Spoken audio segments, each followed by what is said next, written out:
wanted to do a little voiceover on these pups at 12 weeks. So this is Vibe from the Rye Reese litter. I would not consider her turned on at all at this point. So I just kind of put her down near the sheep, spend a minute petting her and just making her feel comfortable, and then I kind of call her to me.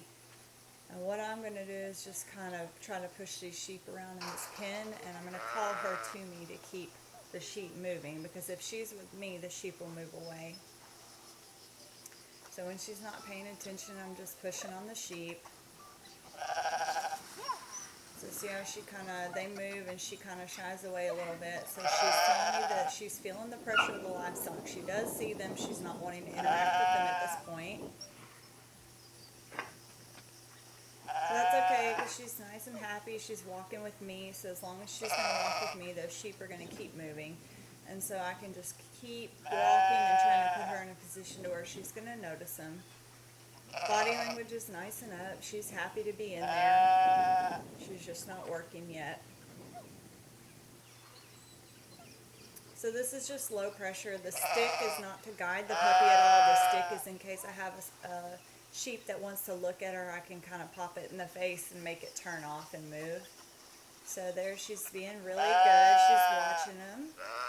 She's got her tail down. I think that when the light switch comes on for her, she's going to work. But I can't make that judgment call yet at this point. She still may not ever turn on. And this is Levi. So this is a Rye Fizz puppy. And Fizz is out of Reese and Rash.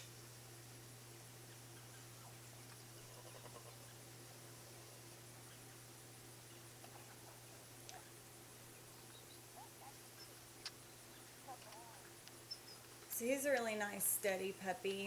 When he's in contact with the livestock, his tail is down and he's serious. So right there, there's a little pressure, so you can see him stop and sniff. The sheep are not moving and he doesn't know what to do. So he's just a little bit unsure, and that's what causes him to disconnect and start to sniff. So I try to move to a different position and try to fix that and make it happen, but it's just not going to happen. He's actually kind of holding them here. So what I'm going to do is call him to me. Call him to me, and once he comes to me, they move and we can get back to walking again.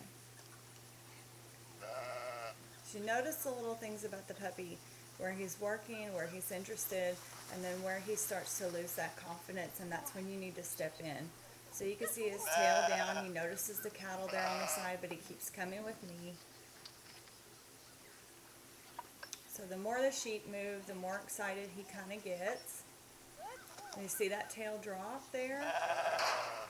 So he's just not 100% sure what to do in those situations yet, but that's okay. You just keep it moving, keep praising him for doing for trying to move, and help him figure out how to do it. So when they stall out,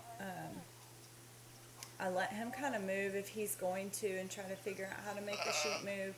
If he locks up and he wants to stay in one position, I call him to me and just make it happen. So you can see how he's watching them.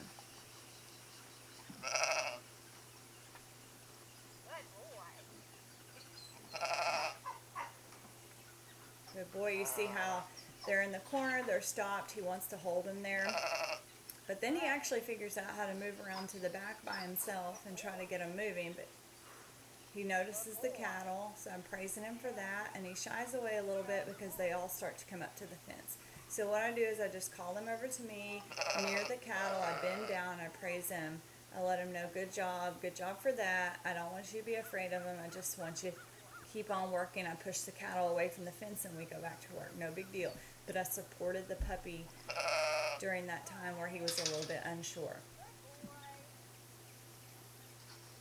So you can see the faster the sheep are moving, the higher his tail is. And whenever the sheep settle down and he's got them under control, he drops that tail. So instead of holding this group away from that other group, what I do want to do is encourage him to come in here and put them back together. So I just call him to me, and see, he wants to hold them. That's okay. Call him to me. No pressure really on the dog with the stick. I'm using the stick to control the sheep.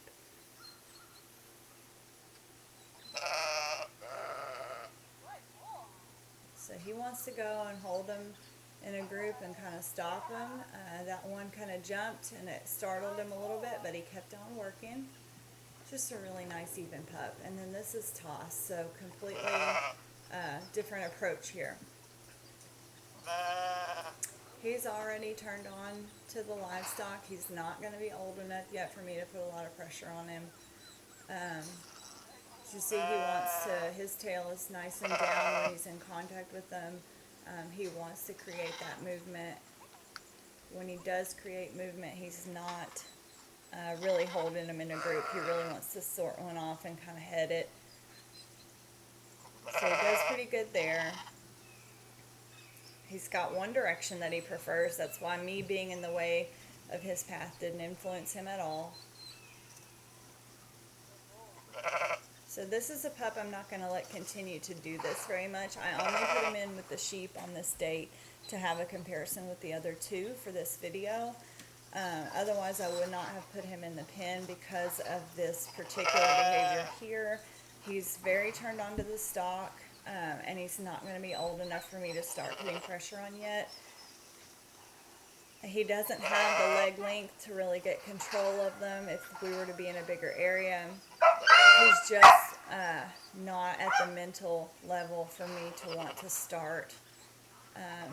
So I would not continue to put him on stock and let him have these kind of experiences very many times. Those other two puppies, they're fine to have repeated exposures to stock, but once they start doing this kind of thing with the little bad habits where they're splitting one off, that's when you want to pull your puppy off and wait until they're ready to start training.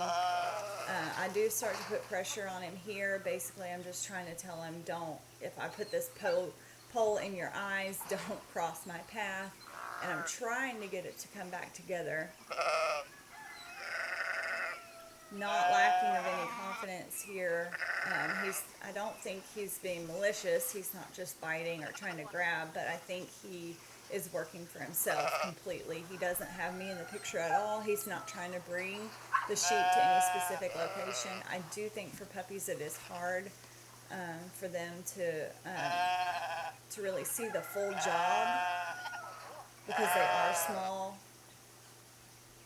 So there I put quite a bit of pressure on him, just trying to get him to change directions and get out of that one-sided circle that he was doing, and it really didn't make too much of an effect at all. It didn't shut him off from working, but it didn't really change his path.